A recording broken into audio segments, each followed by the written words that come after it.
Sarathi the success club में आपका स्वागत है। चलिए आज हमें देखना है क्वेश्चन नंबर 5। क्या दिया है?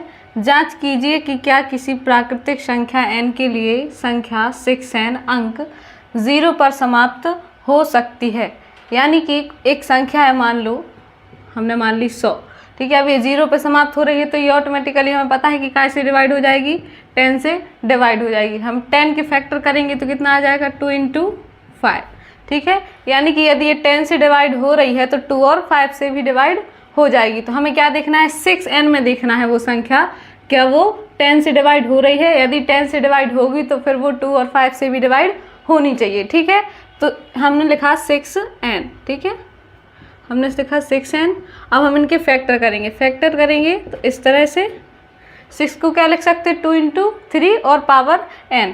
तो इसको तोड़ेंगे जब तो क्या आ जाएगा, 2 के ऊपर n की पावर इंटू 3 के ऊपर n की पावर। अब वो क्वेश्चन में क्या कह रहे हैं हमसे कि 0 पर समाप्त हो, ठीक है। अब 0 पर समाप्त होगी तो हमने अभी बताया था कि जब 0 पर समाप्त हो तो 10 से डिवाइड होनी चाहिए वो संख्या, ठीक है। और 10 से डिवाइड हो रही है तो 2 और 5 से भी होनी चाहिए उसको डिवाइड, ठीक है। तो लेकिन इसमें तो क्या है, 2 है, 3 है, 5 नहीं है, यानी कि ये संख्या 5 से डिवाइड नहीं होगी, ठीक है। तो हम इसके लिए नीचे देखेंगे, इसके लिए सॉल्व आंसर, ठीक है। तो क्या है,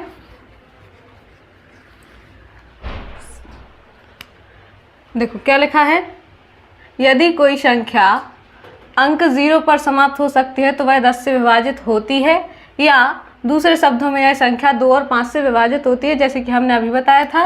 यानी कि 10 को हम तोड़ेंगे तो 2 और 5 से तोड़ दिया हमने उसे, ठीक है। फिर हमने 6n को अभी तोड़ के बताया था 2 × 3 में, फिर n की पावर लग जाती है दोनों पे। फिर इसके बाद क्या है, 6n के अभाज्य गुणनखंड में 5 नहीं है, 5 नहीं है तो यानी कि ये 10 से डिवाइड नहीं होगी। यदि 5 होता तो वो 10 से डिवाइड होती, क्योंकि 10 में एक फैक्टर क्या है हमारा, 5 भी है।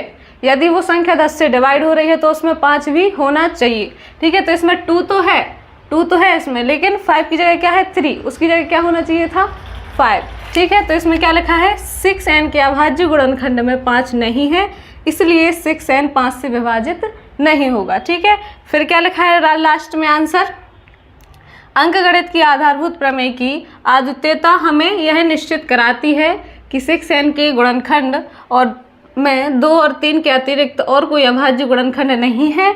अतः किसी भी प्राकृतिक संख्या n के लिए संख्या 6n अंक 0 पर समाप्त नहीं हो सकती, ठीक है। क्योंकि यह 2 और 5 से डिवाइड नहीं हो रही है, क्योंकि इसका 5 गुणनखंड नहीं है, इसलिए हम ये आंसर हो गया कि 6n अंक जो है 0 पर समाप्त नहीं हो सकती, ठीक है। हम नेक्स्ट क्वेश्चन अगली वीडियो में देखेंगे।